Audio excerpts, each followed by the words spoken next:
In this video, I'm going to break down how you can grow your weak point no matter how long you've struggled with it, no matter what programs, tools you've tried and not been successful with. I guarantee you this will sort the problem. I'm so confident because I've had so many weak points, my delts, my chest, my biceps, and the same with hundreds if not thousands of clients, and I've been able to bring them all up over time.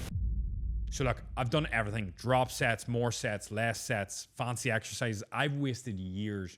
So let me save you the time. And best of all, you can stop using genetics as a cop-out. I've been there. Oh, do you know, my bicep peaks aren't good. My biceps are okay. They're not unbelievable, but they're a lot better. Excuses always sound best to those making them. My mum always used to say that to me, and I did not enjoy it, but it's very, very true. So we're going to use science to back up everything we say. However, I've also done this with thousands of clients. So you're getting the best of both, which I think is so key. There's no point being all science and study based. There's things that just simply work. So weak points are really frustrating because if I draw myself, which this should be clean laugh. So this is my feet.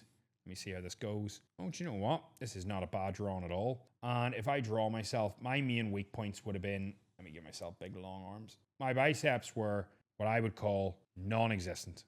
They were literally like this, right? And for a long time, that was the case. My shoulders even felt like they came in at stages. I'm not even joking, right? I don't know how this went from like 3D into, but in reality, this is me. And I want to highlight that. So I've really struggled with chest, delts, biceps. My triceps always exploded, like so simple.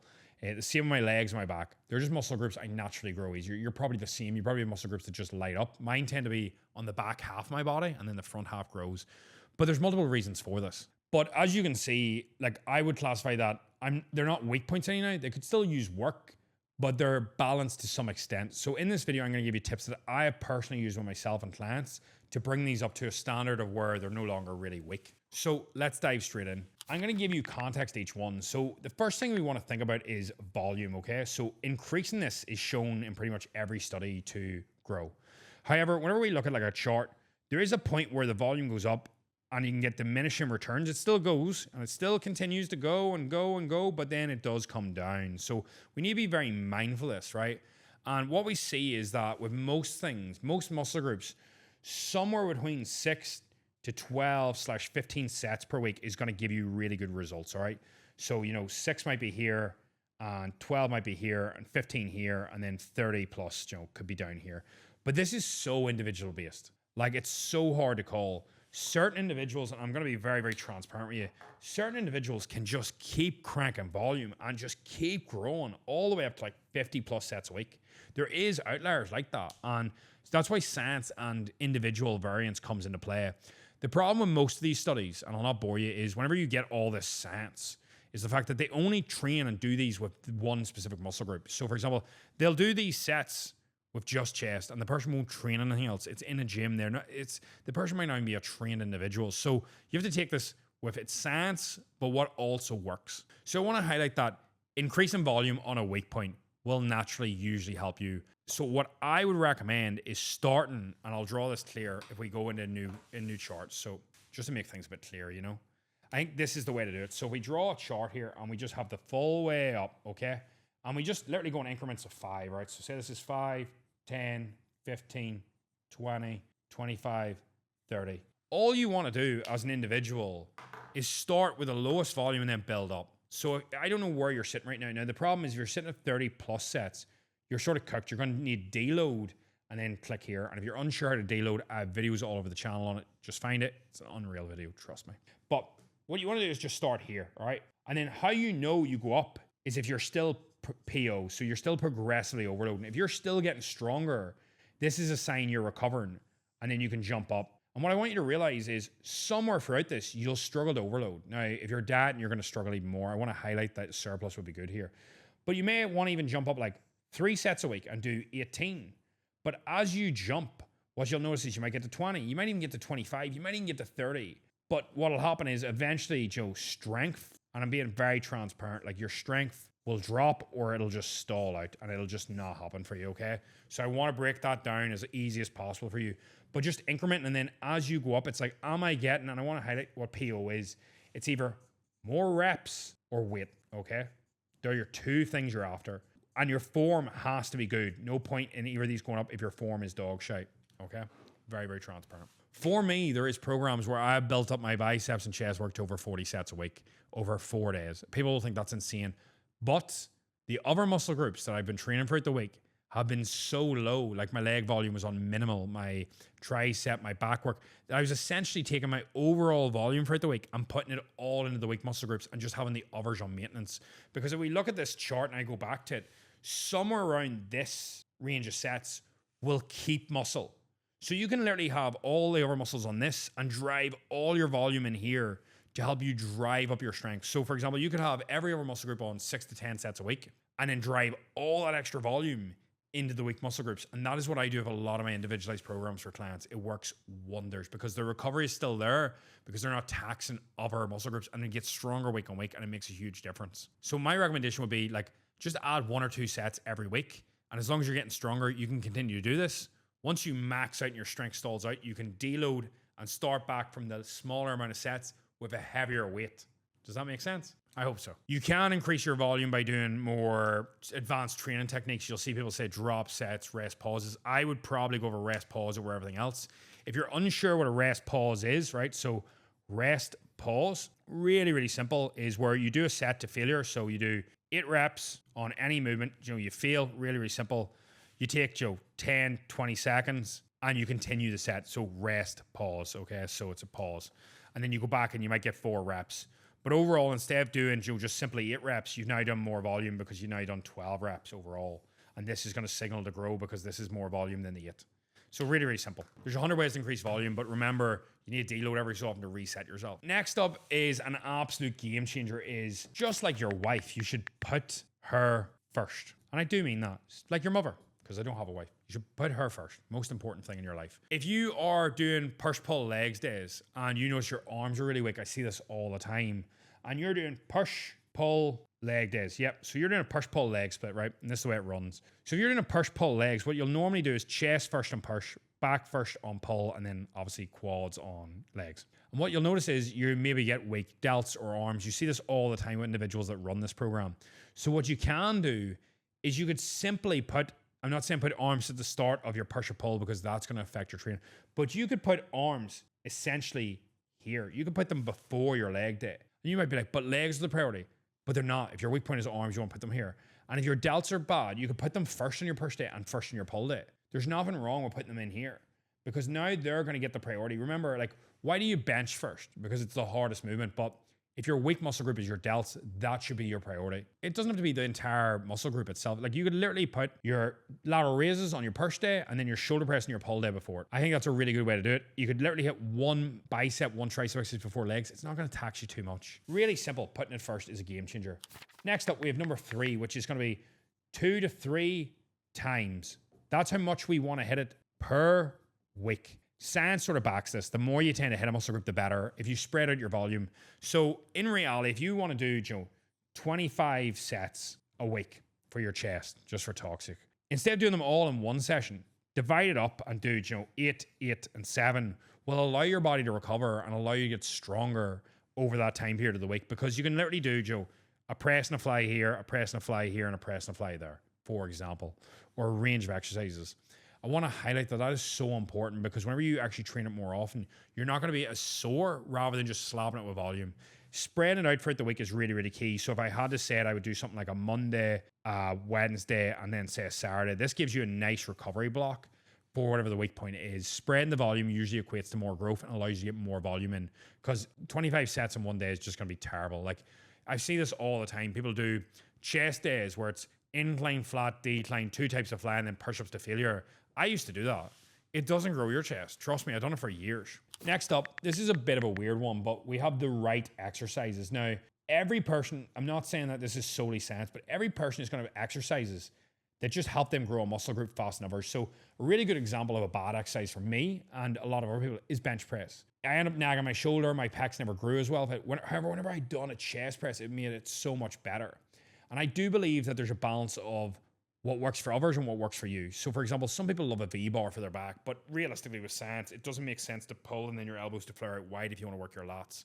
Same with bench press, it's okay. Science says a chest press is better, but in reality, you have to feel what it actually works rather than what ego is, and work it out for yourself by feel and time with it. Some people enjoy a rear delt cable fly, and then others feel better doing a rear delt rope face pull. Even though the rope face pull shouldn't necessarily blow up your delts, certain individuals just blow up their delts with it. Other things like biomechanics come into play. You might see somebody who squats for their glutes, but for example, their femur tibia length of the lower leg or upper leg effect, does it work glutes or quads? And you might be the opposite, and then all of a sudden your quads grow rather than your glutes. So it's a very different game. So a really good example is a right exercise that in my opinion is if we take the tricep, a dual rope push down, it's going to shorten your tricep. It's a better exercise than a V-bar push down. Still a good movement. Overhead extension with a rope is better than overhead extension with a dumbbell. If you struggle to grow a muscle group, I would lean more towards the optimal brigade. You don't need to do it in every movement. You don't need to be doing single arm D-handle pull downs.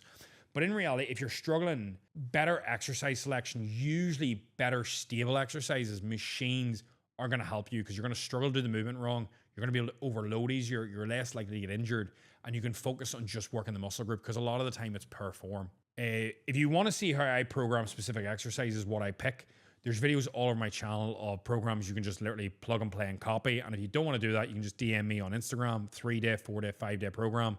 I'll send you one over for free. Examples of right exercises for me would be the likes of cable laterals, machine laterals, incline curls for biceps, preacher curls, rope extensions, overhead rope extensions. Anything on the cable is usually going to be goated or a machine because they're high stimulus, they're low fatigue in my opinion, and it's just smarter. That's my honest opinion. Another example is if your CNS is getting fried, they're the wrong exercises. So like hack squats should grow your quads better than a normal barbell squat because you can focus on the quads more. Doesn't mean you should and only do that. No, but it is good to put in if a muscle group's struggling to grow. Number 5 is going to be the eccentrics. Now, this is not because the lower phase of the rep causes more muscle group. I think a lot of science is against this now, or it doesn't say it doesn't matter as much. It's because whenever you do the eccentrics correctly, do you know what you get? You get no or less injuries. That is the most important thing. If you get injured, you're out of the game. And if you cannot control the weight, you do not have the right to lift it. And I really do mean that. If you have no injuries, you stay in the game longer, you're more likely to feel the muscle group because you're doing the movement slower, and there's no harm in doing it. If you're lowering to a count of 3, I find that most like better. So 1, 2, 3, it probably works out like 1.5 to 2 seconds really. You're less likely to swing, work the real muscle groups, because if you're doing the eccentrics wrong, you're going to notice that you swing, you use upper muscle groups for the likes of biceps, you swing up and curl, and now your front delts into play. Same way your chest, if you're bouncing the bar, you're more likely to use triceps or delts. Number 6, some people just need to, this sounds really, I wouldn't say condescending, but train harder. The reason my biceps were always poor, in my opinion, was actually I just didn't train them simply hard enough. I didn't really care enough. I always put them at the end of my sessions. This links into why to put them first. Weak muscles, you've never trained them hard enough a lot of the time. And this is me being very transparent. I've trained with Mr. Olympia. Sorry, not Mr. Olympia. I've trained with Lock Gannon, like Mr. Universe. Trust me, you do not know a leg session until somebody like 250 pounds lean is putting you through a leg session. It's very intense. And it levels you up then. So train with somebody who is training at a far higher capacity will massively help. Like think about it and ask yourself, truthfully deep down, if you had to score yourself, so say this is low and this is max, okay? And this is a chart, okay, of, so this is low and this is max, okay? The worst max written ever. Honestly, where do you rate yourself on this with training your weight point? Be honest. You put it last in the workout, you don't really care enough, your calves, for example, you're probably like there. Versus even bringing yourself to here will make a massive difference by putting it first and allowing you to bring that intensity, and this overlaps that. As I've highlighted, the right exercises are so key with this as well, allowing you to push to failure. I think that's really, really, really important. I don't know how many times I'm going to say really. I think a big thing to do with this is going to be, I need to check what point I'm on. I am on point, I lost count. There's other things like, I'm going to be straightforward. I'm going to categorize these all into one. It's form, because if you're training an exercise poorly, you're simply not going to work the muscle group, as I said. I think stability is a really big one because this links into this. Like a lot of people don't realize that if you're not stable, you can't maximally produce force. So this is why you see people, you know, buckle themselves down with like a seatbelt on a quad extension, or they use machines.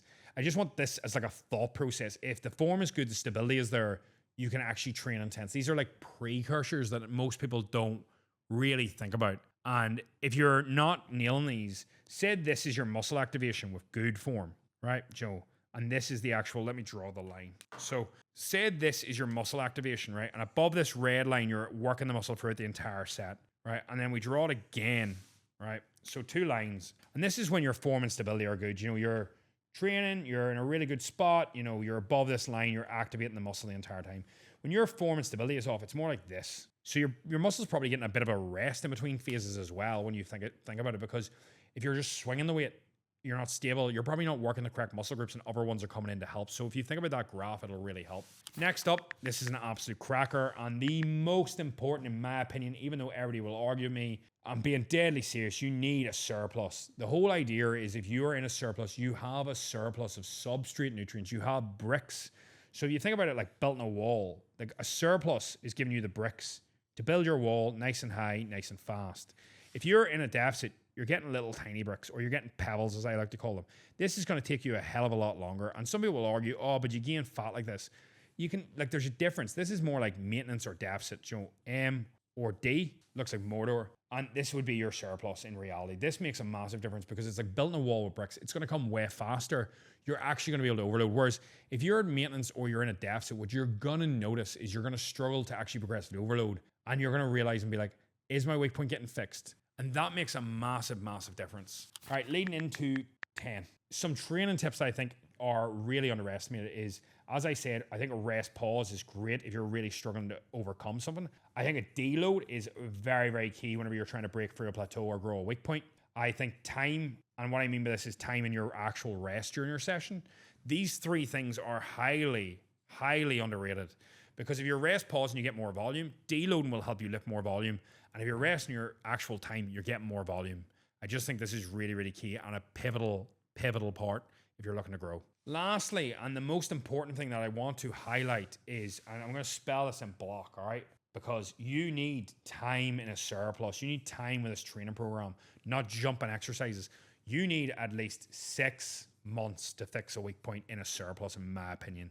If it is weak, it's been weak for a long time. You're not going to fix it overnight, okay?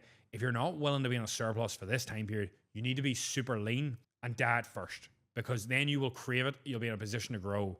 And I'm being dead serious. Honestly, give it 6 months, be razor lean. And if you're not lean enough, please watch my videos on how to get lean. I make it so simple.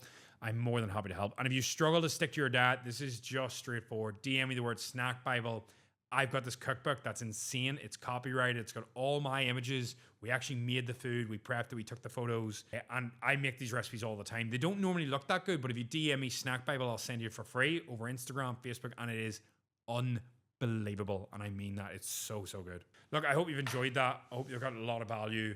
That will save you years in the gym and actually make you not have weak points. So you fill your sleeves, you look good. You don't look like Johnny No Chest, or people used to call me Tony No Biceps. You used to call me Tony Triceps. Nobody did. My mom. That was it.